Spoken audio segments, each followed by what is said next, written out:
নমস্কার, আমি বিথিকা রায় বলছি।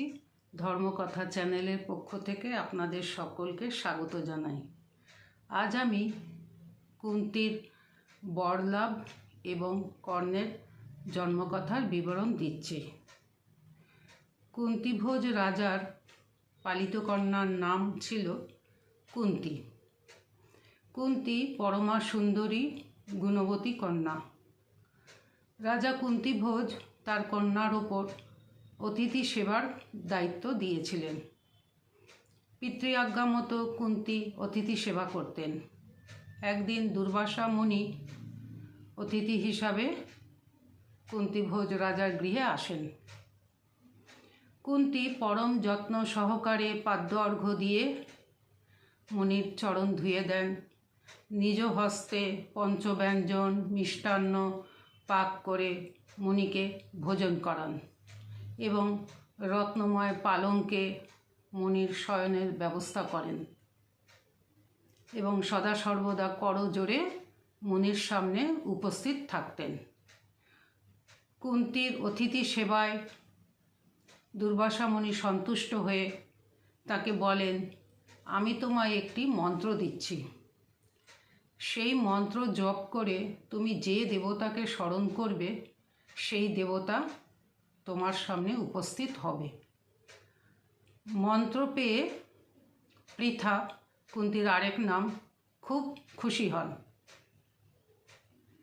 কৌতূহলবশত মন্ত্র পরীক্ষার জন্যে ভোজের নন্দিনী মন্ত্র জপ করে সূর্যদেবকে স্মরণ করেন। সূর্যদেব প্রফুল্ল চিত্তে কুন্তির সামনে উপস্থিত হন। কুন্তি সূর্যদেবকে প্রণাম করে বলেন, আমি মন্ত্র পরীক্ষা হেতু আপনাকে স্মরণ করেছি, আপনি আমায় ক্ষমা করুন, আমি অজ্ঞান কিশোরী। সূর্যদেব বলেন, মুনির বচন আর আমার আগমন কখনো বৃথা হতে পারে না। কন্যা, তুমি চিন্তা করো না, পৃথিবীতে তোমার কোনো দোষ বা অপযশ হবে না। সূর্যের ঔরসে কুন্তির গর্ভে একটি পুত্র সন্তানের জন্ম হয়। অক্ষয় কবচ, সোনার কুণ্ডল কানে নিয়ে পুত্রের জন্ম হয়। পুত্র লাভ করে কুন্তি বিস্ময়ে হতবাক।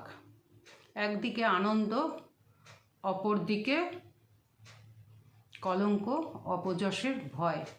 এইসব চিন্তা করে কুন্তি পুত্র সন্তানটিকে একটি তাম্রকুণ্ডের মধ্যে রেখে তাম্রকুণ্ডটি যমুনার জলে ভাসিয়ে দেন। এক সুত অর্থাৎ সারথি নিত্য যমুনায় স্নান করেন। তিনি তাম্রকুণ্ড জলে ভেসে যাচ্ছে দেখে সেটিকে ধরে দেখেন তার মধ্যে অপূর্ব এক পুত্র সন্তান। তিনি সেই সন্তানটিকে কোলে তুলে নিয়ে তার গৃহে ফিরে এসে তার পরমা সুন্দরী ভার্যা রাধাকে দেন। রাধা ছিলেন অপুত্রক। সুত দম্পতি পুত্রটির নাম রাখেন বসুসেন। বসুসেন দিনে দিনে বাড়তে থাকে।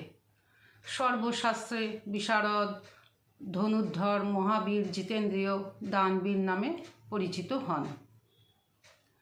বসুসেন প্রত্যহ উষাকালে সূর্যের উপাসনা করেন এবং ব্রাহ্মণকে দান দেন।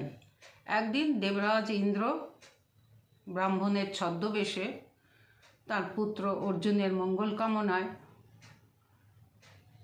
বসুসেনের কাছে উপস্থিত হয়ে তার কবচ কুণ্ডল দান হিসাবে চেয়ে নেন। বসুসেন তৎক্ষণাৎ ধারালো অস্ত্র দিয়ে তার অঙ্গ কেটে কবচ কুণ্ডল ব্রাহ্মণকে দানে দিয়ে দেন। এর পরিবর্তে দেবরাজ ইন্দ্র তাকে একাগ্নি নামে এক দিব্যাস্ত্র প্রদান করেন। সেই অস্ত্রের প্রহারে মরণ অনিবার্য। কৃপাচার্য কর্ণ অধিরথ সারথীর পুত্র জেনে তার বংশ তুলে তাকে অপমান করেছিলেন, আর দুর্যোধন কর্ণকে অঙ্গরাজ্যের রাজা ঘোষণা করে তাকে প্রকৃত সম্মান দিয়েছিলেন। সেই থেকে কর্ণ সদা সর্বদা দুর্যোধনের পাশে থেকেছেন। কর্ণ নিজের পরিচয় গোপন রেখে ব্রাহ্মণের পরিচয় নিয়ে পরশুরামের কাছে ধনুর্বিদ্যা অস্ত্রবিদ্যা শিক্ষা গ্রহণ করেছিলেন।